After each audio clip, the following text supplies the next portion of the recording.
But no, actually, I'm going to throw this out to you, too, since you're in Grand Rapids and I don't know when you're going back. And by the time this interview goes out, the dude's been long gone. But since you're a music fan, I would highly suggest going to Vertigo Music. Okay. It's not too far from here. Ask one of the handlers. It's on Division Street.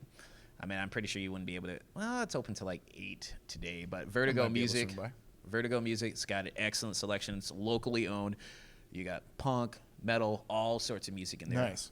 I would highly recommend Vertigo Music. Yes, okay, yeah. Herm, you will never watch this, but I name dropped your store.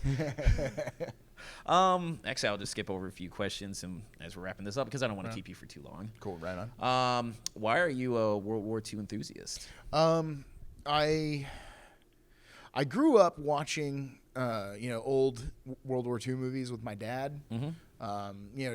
The Longest Day with John Wayne, stuff like that. A Bridge Too Far, Force 10 from Navarone, bunch of great older movies.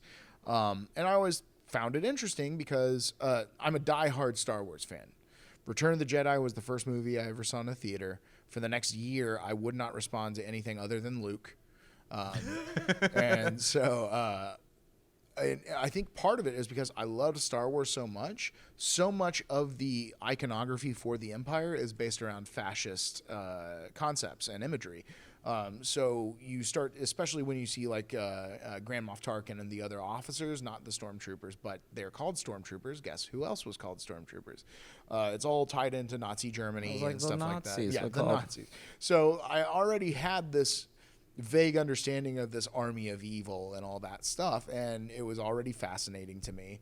And then I watched Saving Private Ryan, and I saw the recreation of D-Day, and I was 19 at the time, and I was like, guys my age were being chunked into a meat grinder so that we could sit around and argue about subs versus dubs. You know what I mean? Like, it's like, you know what? If you have access to either, awesome. I don't think we would be having this conversation if the Nazis won. No. Well, if we were, it would be propaganda. Yeah.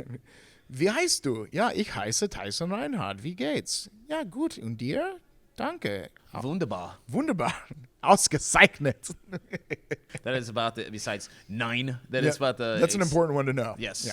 That's about the extent of my German knowledge. I mean, yes, I do have German heritage, but not enough to be a proficient in the language. Yes. In the language. So, yeah, I think it's because my last name is Reinhardt, and so I've got German heritage, and because I watched so many World War II movies with my dad growing up, I was just always interested in what the bad guys were saying. So I took German in high school and stuff. I was like, you never know when I'm going to get sucked into a time warp, and I'm going to have to interpret for a squad back in, okay. I was like... I hope for the Allies, not like... of course for the Allies. I got to interpret. I am Tyson Rinehart. Although, you can do more damage from inside the machine than you can outside. That's very true. Well, raging against the machine, and bad puns, you're in a band called Bullet Machine. I am. Which is a punk band. Yes. Who are your punk influences? The Ramones are first and foremost.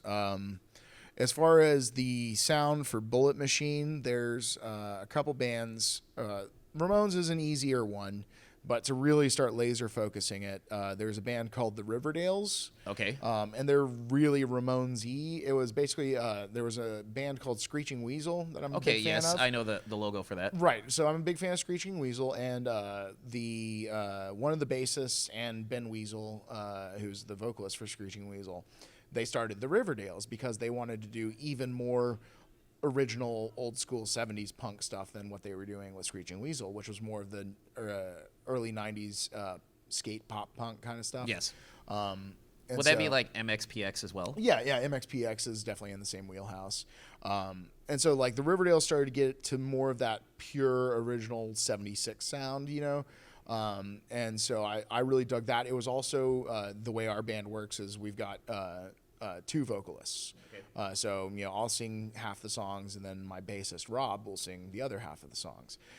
So that the Riverdales do the same thing where they've got 2 vocalists. So that was a definite kind of like influence towards how we were going to operate. And then there's another band called Teenage Bottle Rocket, and they're actually they're touring today. Right now they're doing the Vans Warped Tour. And I thought you were going to say like tonight in Grand Rapids. Like you're just cutting out after this. No, they played Dallas on Thursday night, and I was going to go, but I had to work. Oh, so dude, I'm sorry to hear. Yeah.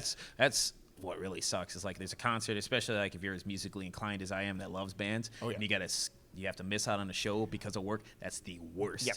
Granted, yes, you're getting paid, but at the same time, work does get in the way of more important things. It really does. It really does. And I don't have kids to miss while I'm at work, so I'll just consider shows that I miss to be like my kids.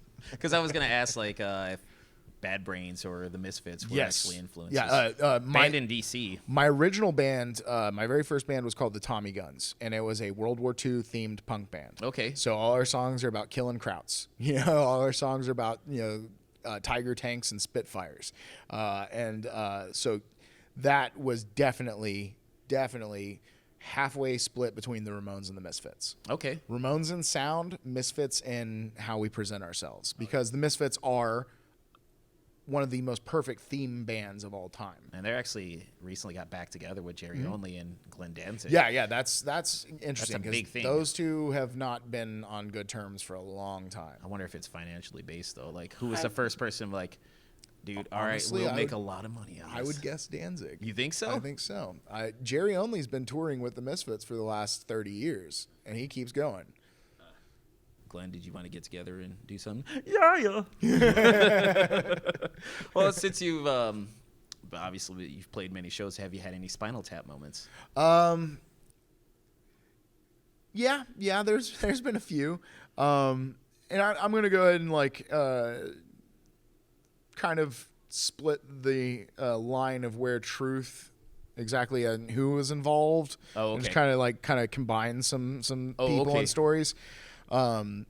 So there was one time when my guitarist was, can I say shitty drunk? Okay. He was incredibly drunk. I'll go with that. Just beep that first part out. He was incredibly drunk. I don't censor my guest. Awesome. I like that. So, yeah, he was 3 sheets to the wind, completely just tossed. And he got up on stage and was playing, and it was just all just discord, and not the good kind of discord that we like in punk rock. It was discord against the discord, so it really stood out. And at one point, he jumped off the stage to play guitar in the crowd, and his cord came unplugged. So the band was he was just playing the guitar. We all just let him think he was still plugged in for the rest of the show. The show must go on, exactly. though. And quite frankly, the show was better once he was muted. Oh, dude, I've been to plenty of DIY punk shows, where the mic would go on, they're just still playing and stuff. Yep. I've been to shows where the vocalist just decided to take off all his clothes and start singing. Out basement shows, and I'm like, okay, thank you, dude from Sizzlack. Excellent. All right, still putting on a good show, My bassist Rob, he's in another band called Responsible Johnny, and they're a lot of fun. They were doing a album release party, and he's up there. He's a big boy, and he's got his shirt off, and he's got tats. And at one point, a package of tofu gets thrown onto stage. Who throws tofu? I don't know. I would never expect that at a punk show. Some amazing bastard, or probably some a vegan.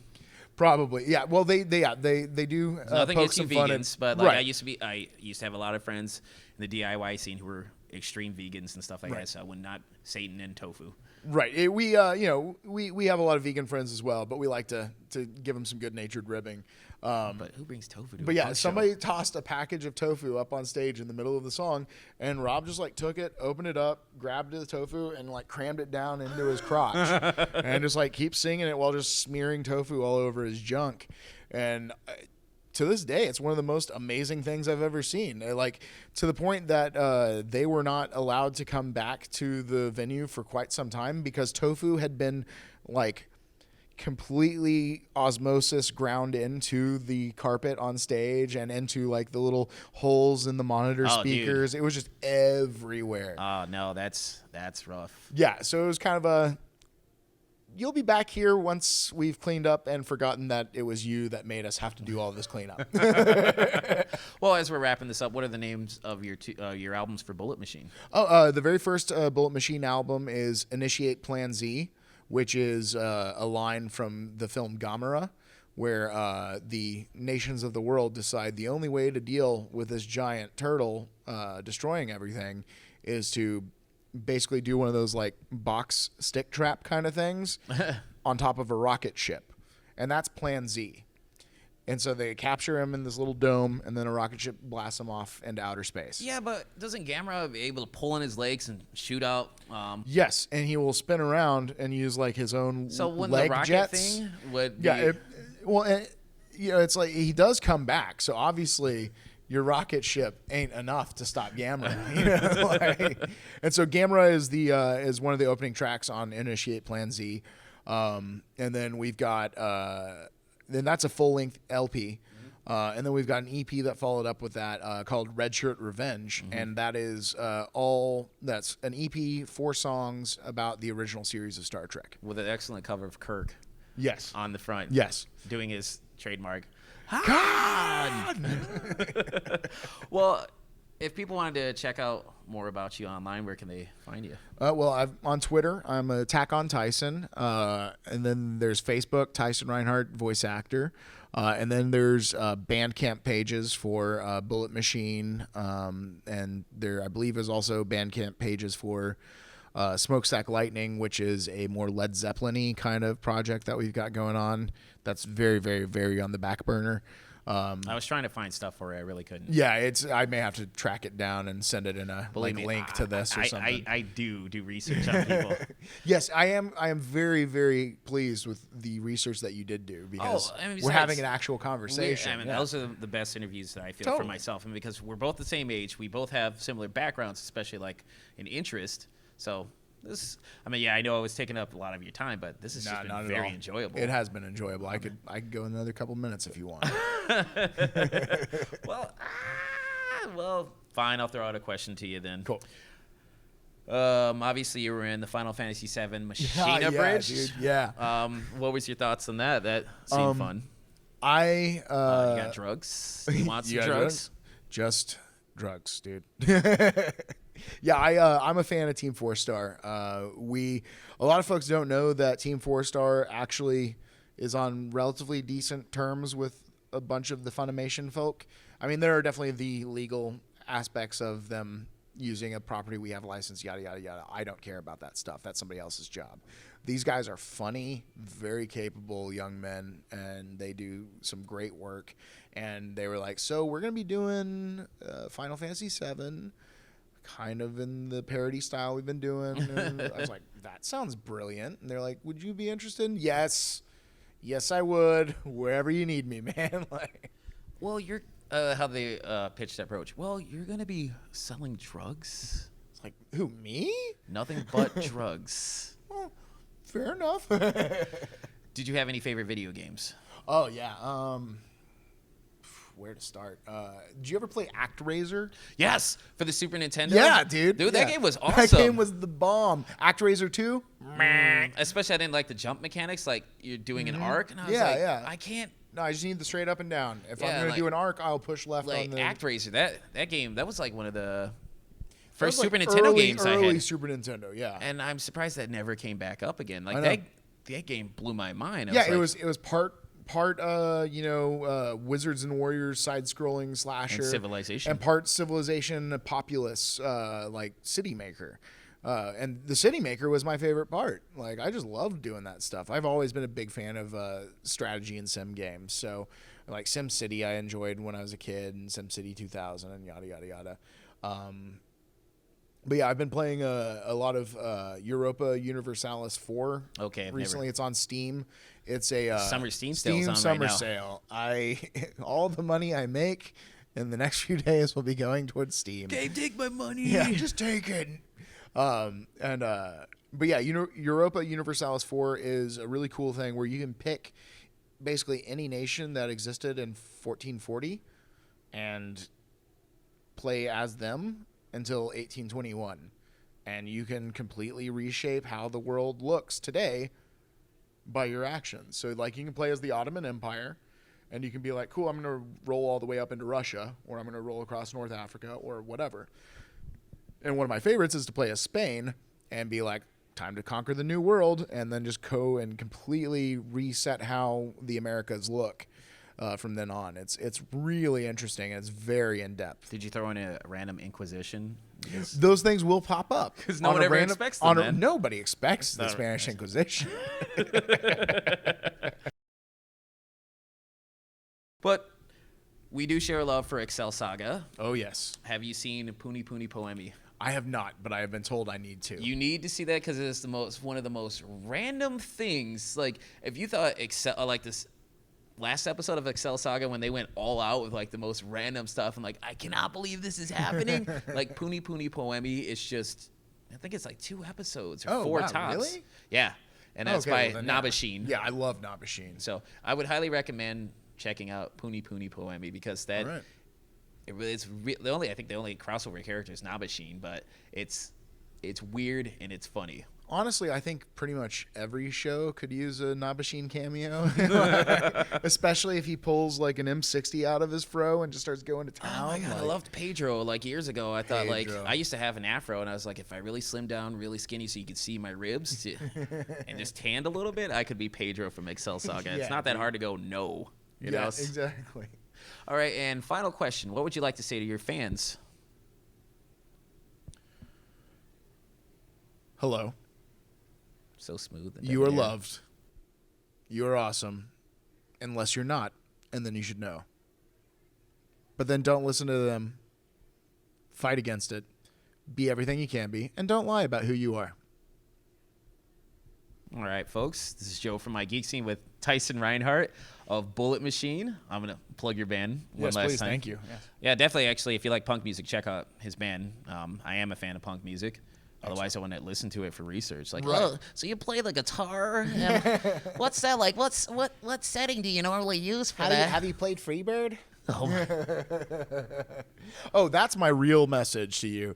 If you're going to go see a band, never yell play Freebird, because that makes you that guy. Don't be that guy. Don't be that guy. Like PCU. Don't be that guy. Don't be that guy. PCU. That's a good one. Yes. Also, go watch PCU.